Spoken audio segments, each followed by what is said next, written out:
that resulted in establishment of a bicameral legislature comprising a lower house, House of Representatives, and an upper house, the Senate, with members elected by universal adult suffrage, as well as 7 regional assemblies, known then as Majimbo, to ensure maximum decentralization of government powers. During the third and final Lancaster House Constitutional Review Conference in February '63, an agreement for Kenya's independence was reached and came into effect on June 1st, 1963, a day we celebrate today as our Madaraka, or Self-Determination Day. 6 months later, the Union Jack was lowered for the last time on Kenyan soil at midnight on December 12, 1963, at Uhuru Gardens, Nairobi, to great jubilation, and then the colors of our national flag unveiled. The dream of a free and independent nation was realized after 58 years of agonizingly acrimonious, ego-bruising, and time-consuming national dialogue between European settlers, Africans, Asians, Arabs, and the British government. From the scramble for Africa, which ironically took place in your wonderful country again, Berlin, a conference of 1895, the young protectorate evolved into a colony, and finally an independent republic led by Africans. It is critical for this distinguished gathering to reflect on our history, even as the younger ones, the youth budge. 70% of you in this room are aged below 40, in fact 35. So we do these things in order to pass it over to you, so you know where we have come from. As a renowned Spanish-American philosopher, George Santayana, wrote in his book, The Life of Reason, The Life of Reason, as part of a series, Great Ideas of Western Man, Western Man, in 1905. I quote, "Those who cannot remember the past are condemned to repeat it." We should never repeat colonialism in our country. And Mr. Julius Malema is in town. He speaks with such passion about these things. Kenya's foundation has generally remained stable. But over time, political developments, including 24 amendments to the Independence Constitution, seriously undermined both our socio-economic and democratic processes. This included the dissolution of the 7 Majimbos and the unification of the 2 houses to form the unicameral legislature in 1966, with a lot of serious political ramifications. A proclamation of a de jure one-party state by the National Assembly in June 1982 crowned it all. Autocratic rule, ethnic favoritism, and ethnic violence, particularly in the provinces of Nairobi, Coast, and the Rift Valley, and pervasive, indeed, systematic corruption. With the repeal of Section 2A of our country's constitution in 1991, Kenya entered a new phase of dialogue that culminated in the return to multipartyism in 1992. At that conference, actually, I was the master of ceremony when we were decided to repeal.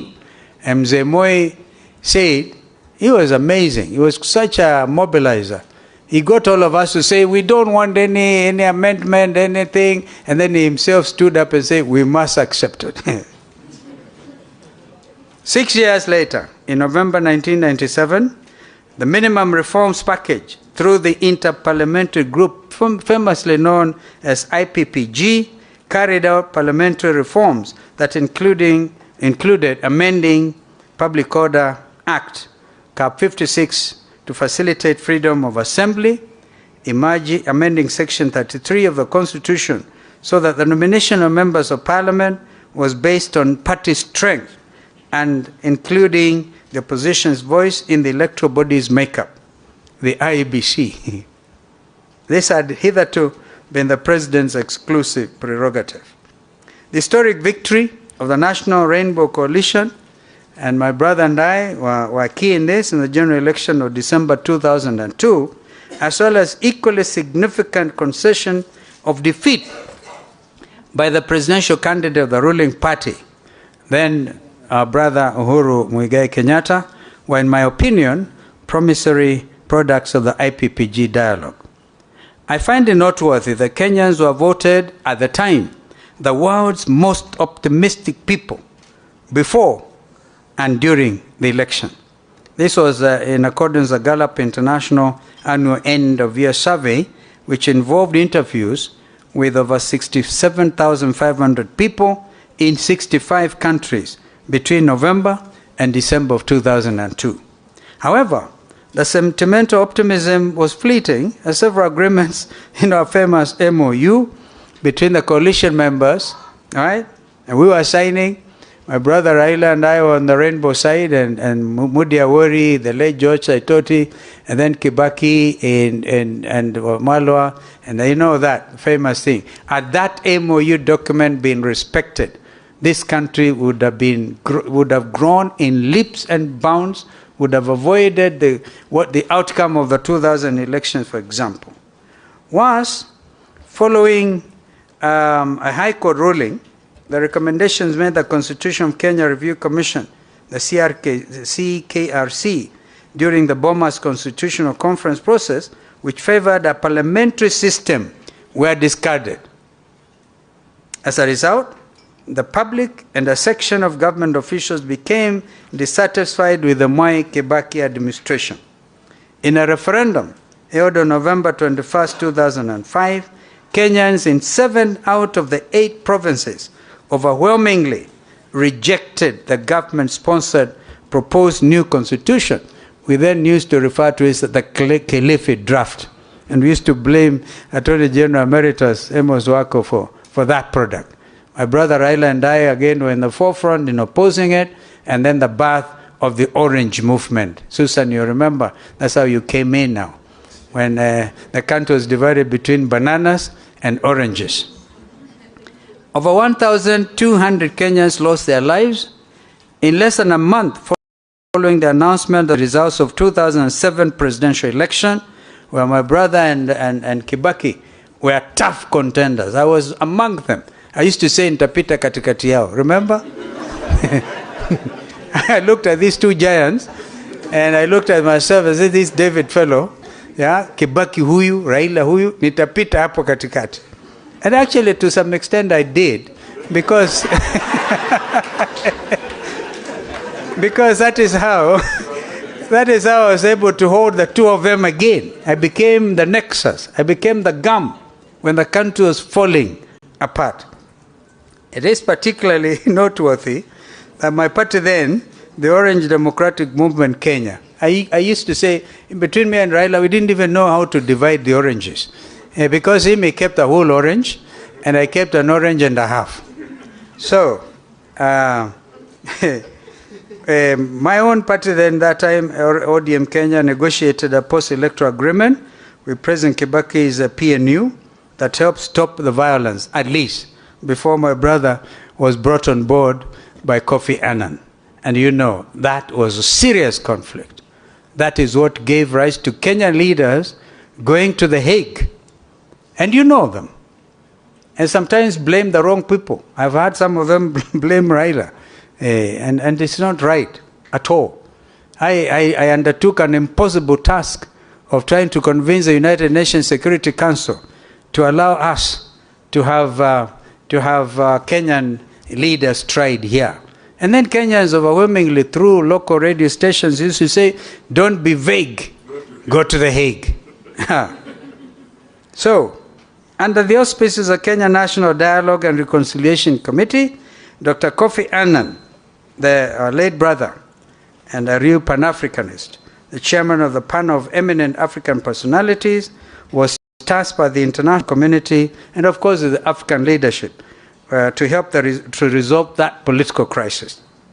And on February 1st, 2008, he brought the late Mwai Kibaki and our brother Raila Odinga to the negotiating table, and where the 4 agenda items were agreed upon, namely Agenda 1, immediate action to stop the violence and restore fundamental rights and liberties.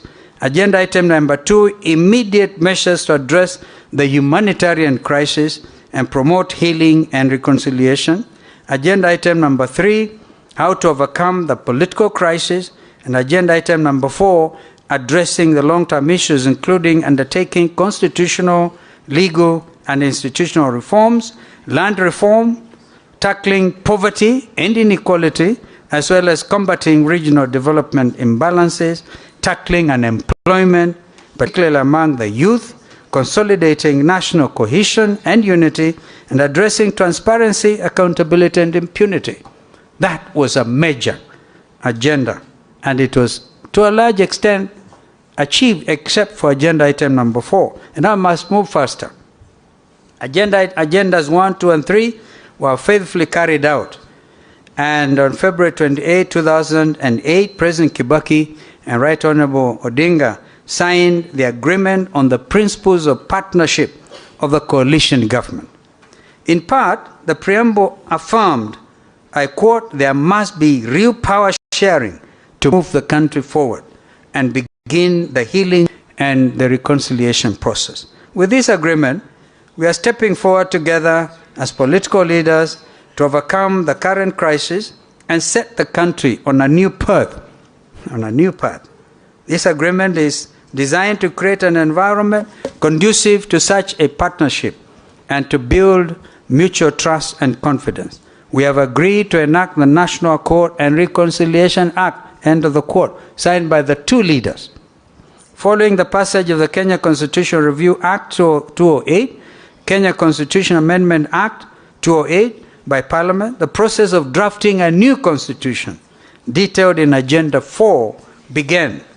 2 years later, and through a people-driven national dialogue, the Constitution of Kenya 2010 was finally promulgated to widespread acclaim at home, regionally, and internationally. Even though this living document is acknowledged as one of Africa's most progressive constitutions, there are still some aspects of its composition that, in its 13th year of existence, require serious deliberation.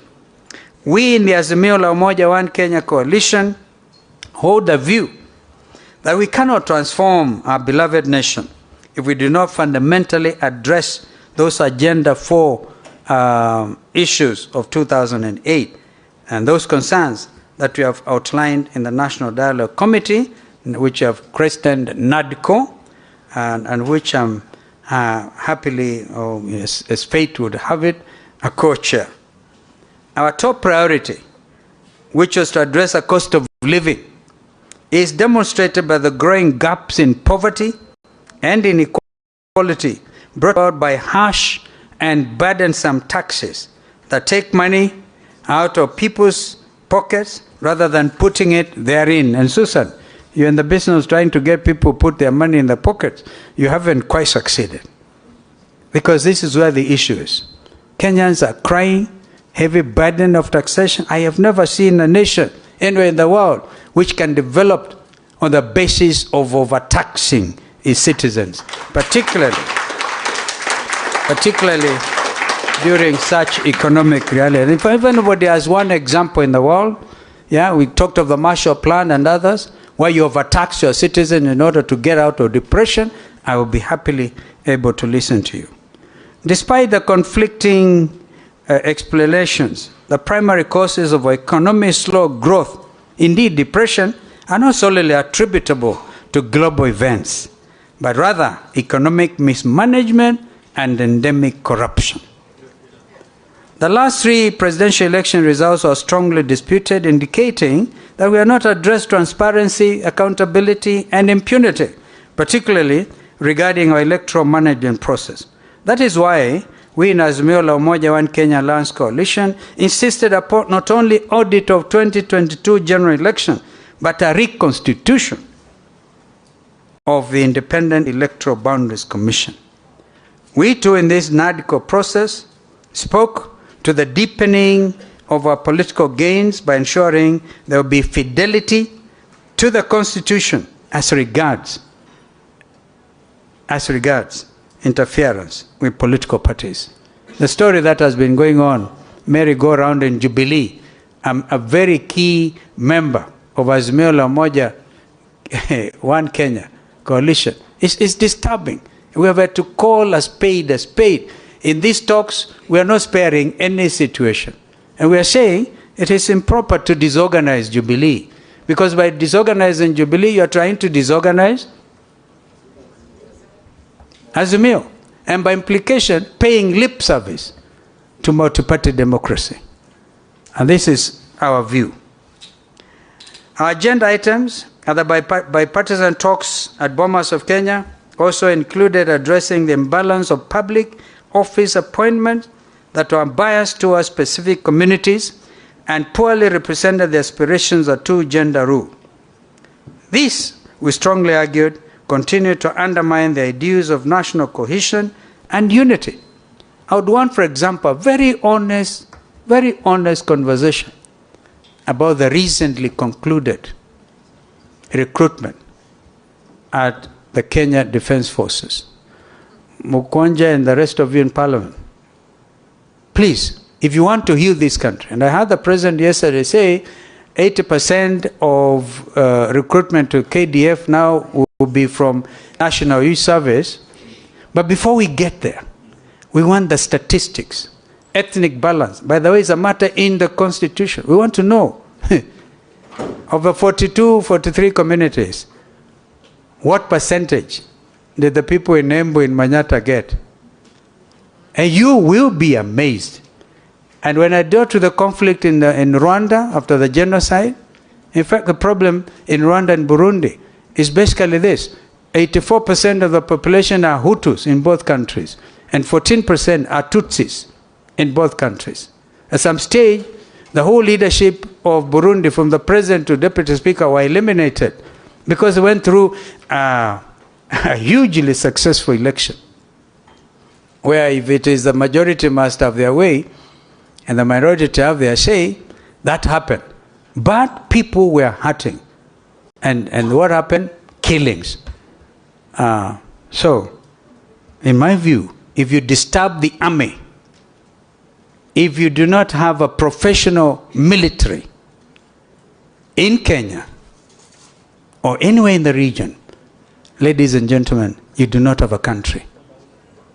Please, you can take that one to the bank, even if it is a hustler bank.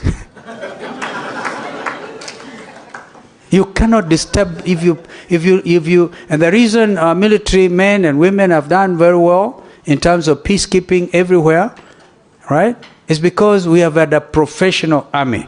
But if we have a tribalized army, and I still insist, I want you guys, if the parliament, I'm told, when you people in Kenya Kwanza went to State House and complained to President Ruto that hamwezi kwenda nyumbani, wananchi wanapigia kelele because of taxation, he looked at you and told you, but you are the ones in parliament. Nyinyi ndio mmepitisha the Finance Act. So you now have to play your role. If you're going to do oversighting of this government, and I like the young parliamentarians, actually went in at 30, and I remained there. Yes, I think I should have been a member. Now I'll do the mentoring that our wonderful Mheshimiwa was talking about. I must conclude, ladies and gentlemen, before I invite our brother to come and make his remarks and close this consultative session. You know, we went to Bomas because Kenyans lost their lives. Kenyans, some of them wearing sufurias, right? Let's not forget we buried nearly 70 people. Let's not forget a lot of them had their households and everything they owned destroyed. And even as recent as 2 weeks ago, 25,000 people in Mavoko had what they call their homes destroyed. And we hear you friends in Kenya Kwanza telling us affordable housing. What the fellows have put together what they could afford, and you destroy it, and you are telling them affordable housing? So, ladies and gentlemen, we cannot hope to transform our nation, indeed any nation, without meaningful dialogue, and that is built on mutual trust and confidence. Nonetheless, I've observed that during our 73 days, we've already done 73 days of the national dialogue, goodwill has occurred, and both sides have learned to respect one another's points of view. Therefore, I must congratulate my friend, my co-chair, Kimani Ichung'wah. When he came in, I told Kimani, I looked at him, I said, listen, you are young, I think you're very young, and the future is ahead of you. Me, I can go back to Sekuru, right, and forget about you guys. But if you don't succeed at these talks, history will judge you badly. And we must therefore confront the truth, and nothing but the truth. Our forefathers, the likes of Mzee Jomo Kenyatta and Jaramogi Oginga Odinga, were able to negotiate and compromise even with the British colonialists. When Mzee Jaramogi Oginga Odinga said, without Jomo Kenyatta there will be no freedom. Now, we should emulate them. 26 years ago, the late President Daniel Arap Moi's ruling party, KANU, by the way, KANU was organizing secretary for 12 good years. I was elected National Organizing Secretary the same day with the late Moses Mundamba Mudavadi, Wycliffe's father. So you can see if Mudavadi is beginning to look old. I started it with his late father. That is a beauty. When you are young, you see it all. And I therefore can pass this information, this wisdom, sometimes lack of it, depending on how you look at it, to the younger leaders. Mzee Moi then was able to accommodate dialogue. After the violence that followed 2007 elections and almost tore our nation apart, Mzee Kibaki, our brother Raila, and indeed myself, with our respective coalitions, were able to come together and work on creating a durable new constitution. Our history is replete with examples of transformative national dialogue for the betterment of all Kenyans. We at Azimio la Umoja One Kenya Alliance Coalition remain optimistic that these bipartisan talks, which should conclude with a report handed to both my friend William Ruto and my brother here on November 22nd. We are very clear. We don't want to stay there for longer than is necessary. And some of them say we are paid huge sums of money. I have not seen a cent. I'm giving my time and my everything to my country so that these things can succeed. Ladies and gentlemen, it is now my great pleasure to invite my brother and actually a soulmate, the Right Honorable Raila Amolo Odinga, to come make his remarks and close this session. Well, we thank our partners, really. You know, German, you Kenyans may not know, CD1, the diplomatic corps, the number one, and to get number one CD, diplomatic corps, number one, means a lot. CD1, when we became independent, was Germany. And that tells you that Germans are truly our friends. We thank you. We continue to thank you. From my brother Raila Odinga, karibu sana.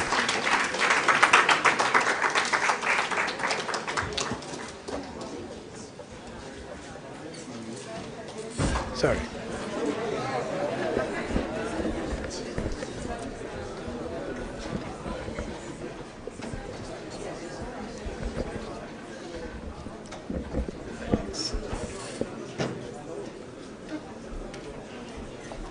Yeah. You may be seated.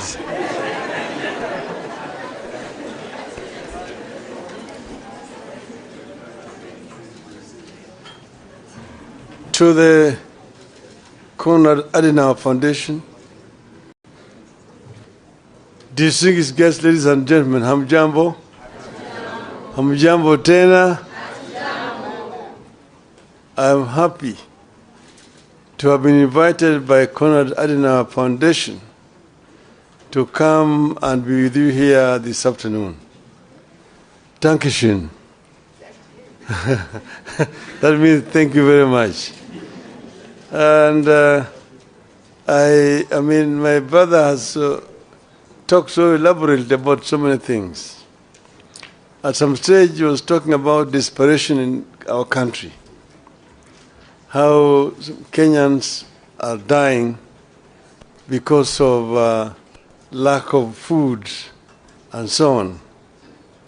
Then I was telling some other people that maybe death is not a very bad thing. Shakespeare said in Julius Caesar that some cowards die so many times before their death that the brave do not taste of death but just once. And I want to say that death is a necessary evil that will come when it will come, and therefore there's no